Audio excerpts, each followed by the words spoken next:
धन्यवाद. जय Hind. Commander Singh. Sir. Pakistan military continued with its provocations, carrying out aggressive actions employing multiple threat vectors all along the western border. Pakistan employed UCAV, drones, long-range weapons, loitering munitions, and fighter aircraft to target civilian areas and military infrastructure. Pakistan military also resorted to air intrusions using drones and firing of heavy caliber weapons along the line of control. Along the international border and the line of control, air intrusion and several harassment attacks were also attempted from Srinagar till Nalia at more than 26 locations. Indian Armed Forces successfully neutralized these threats and majority of the vectors. However, limited damage was sustained to equipment and personnel at Indian Air Force stations at Udhampur, Pathankot, Adampur and Bhuj. There were also several high-speed missile attacks noticed subsequently after 0140 hours in the night at several air bases in Punjab. In a deplorable cowardly act, targeting of civilian infrastructure also had taken place, where Pakistan attacked the Medicare Center and school premises at the air bases of Srinagar, Avantipur and Udhampur, yet again displaying irresponsible targeting of our civilian infrastructure. In a swift and calibrated response, Indian Armed Forces carried out precision attacks only on identified military targets. These included technical infrastructure, command and control centers, radar sites, and weapon storage areas. Pakistan military targets at Rafiqi, Murid, Chaklala, Rahim Yar Khan, Sukur, and Chunya were engaged using air-launched precision weapons from our fighter aircraft. Radar sites at Pasroor and Sialkot Aviation Base were also targeted using precision munitions. While carrying out these responses, India ensured minimum collateral damage. Pakistan has also attempted to execute a continued malicious misinformation campaign with claims of destruction of Indian S-400 system at Adampur, destruction of airfields at Suratgarh and Sirsa, BrahMos base at Nagrota, RT gun positions at Derangyari and Chandigarh Forward Ammunition Depot, with heavy damages to other military stations being propagated on social media. India unequivocally rejects these false narratives being spread by Pakistan.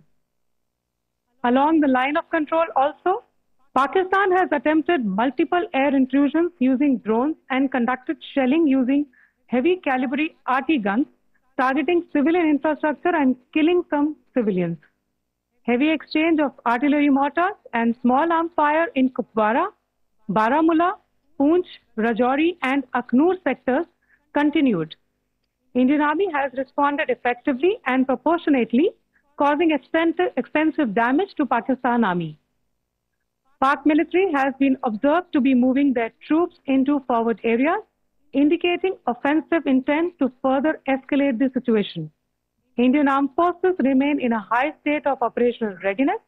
All hostile actions have been effectively countered and responded appropriately.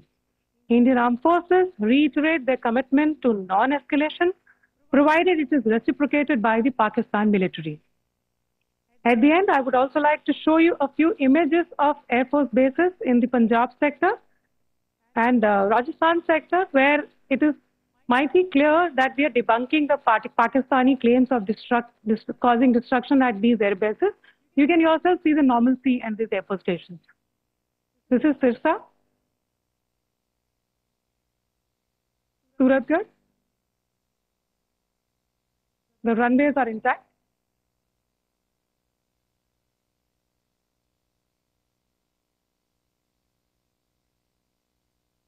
There are also time stamped. Just notice they are also time stamped. This is today.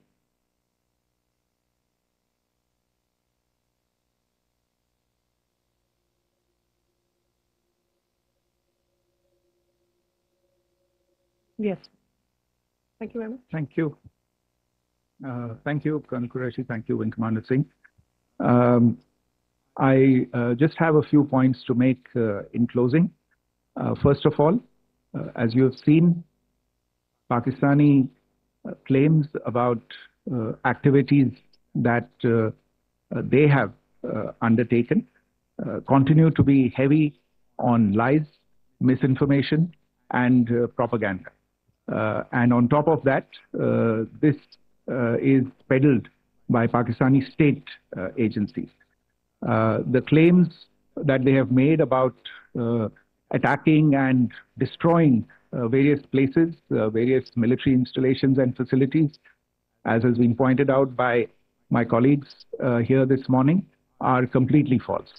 The claim about the Air Force station in Sirsa being destroyed, completely false, as you've seen. The claim about the airplane in Suratgarh being destroyed, completely false again, as you have seen. There's a claim that has been made that the S-400 base at Adampur was destroyed, completely false, once again.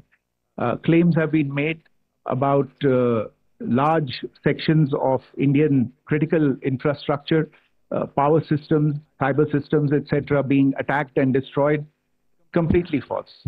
I would urge all of you and all those who watch this not to be misled by this tissue of lies that is being peddled by the Pakistani state for obvious purposes.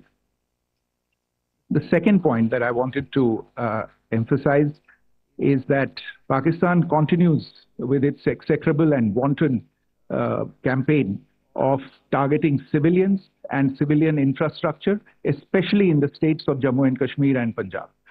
There is also on its part a consistent attempt to sow discord between communities in India. As I said, there has been a particular focus in its targeting of civilian infrastructure and the population in Jammu and Kashmir and Punjab. Earlier this morning, Pakistan shelled the town of Rajouri, killing the additional District Development Commissioner, Sri Rajkumar Thappa, adding to the civilian casualties and the damage in that state. We have also observed overnight damage to property and injuries to civilians in Firozpur and Jalandhar, among other places.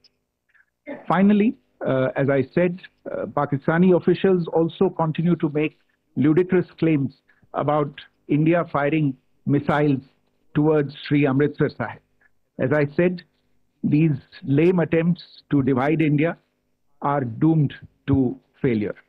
We have also seen in some of the remarks that have been shown on television that the Pakistani army spokesman seems to take great joy at the fact that the Indian public should criticize the government of India with regard to various issues. It may be a surprise to Pakistan to see citizens criticizing their own government. That is the hallmark of an open and functioning democracy. Pakistan's unfamiliarity with that, again, should not be surprising. And finally, there is this yet again completely ludicrous claim that Indian missiles have hit Afghanistan. Totally frivolous allegation. And I only want to point out that Afghan people don't need to be reminded about which country it is that has, on multiple occasions, in just the last 1.5 years, targeted civilian populations and civilian infrastructure in Afghanistan. Ladies and gentlemen, as you would have gathered from this morning's briefing, we are dealing with an evolving situation. Accordingly, today we don't have the time to take questions, but we will continue to update you on this situation as we go along. Thank you all very much for joining us this morning. तर परराष्ट्र मंत्रालय आणि लष्कराची ही संयुक्त पत्रकार परिषद भारताने पाकिस्तानचे 6 airbase उद्ध्वस्त केलेले आहेत. पाकिस्तानकडून भारताचे एअरबेस त्या ठिकाणी नुकसान पोहोचवल्याचा जो दावा केला जात होता तो खोटा असल्याचं या ठिकाणी संयुक्त पत्रकार परिषदेत स्पष्ट करण्यात आलेले आहे. भारताचे सगळे एअरबेस सुरक्षित आहेत. तर भारतीय सीमेवर पाकिस्तानकडून वारंवार हल्ले सुरूच आहेत. पाकिस्तानकडून सीमेवर भारतीय आस्थापनांवर ड्रोन हल्ले केले जात आहेत. तर पाकिस्ताननं हल्ल्यासाठी त्यांच्या वायुदलाचा वापर केलाय। तर पाकिस्तान सैन्यानं भारताच्या रहिवासी भागात मिसाईल हल्ले केलेत। तर भारतानं सुद्धा पाकिस्तानी हल्ल्याला प्रत्युत्तर दिलंय। सियालकोट एअरबेसवर भारताकडून हल्ला करण्यात आलाय। पाकिस्तानी एअरबेसला निशाणा त्या ठिकाणी ठेवण्यात आला आणि हे एअरबेस उद्ध्वस्त करण्यात आले। पाकिस्तानी सैनिकांची सीमेवर तैनाती वाढवण्यात येते अशी माहिती समोर आल्याचं सुद्धा या पत्रकार परिषदेत सांगण्यात आलं। नागरी विमानांना ढाल बनवून पाकिस्तानचे हल्ले सुरूच होते हे सुद्धा अधोरेखित करण्यात आलं। सीमेवर तणाव वाढवायचा नाहीये, मात्र पाकिस्तानकडून वारंवार नागरी वस्त्यांवर हल्ले केले जात आहेत याकडेही लक्ष वेधण्यात आलं। पंजाबमधील एअरबेसवरही पाकिस्तानकडून हल्ले करण्यात आले। परराष्ट्र मंत्रालय आणि भारताची ही पत्रकार परिषद होती।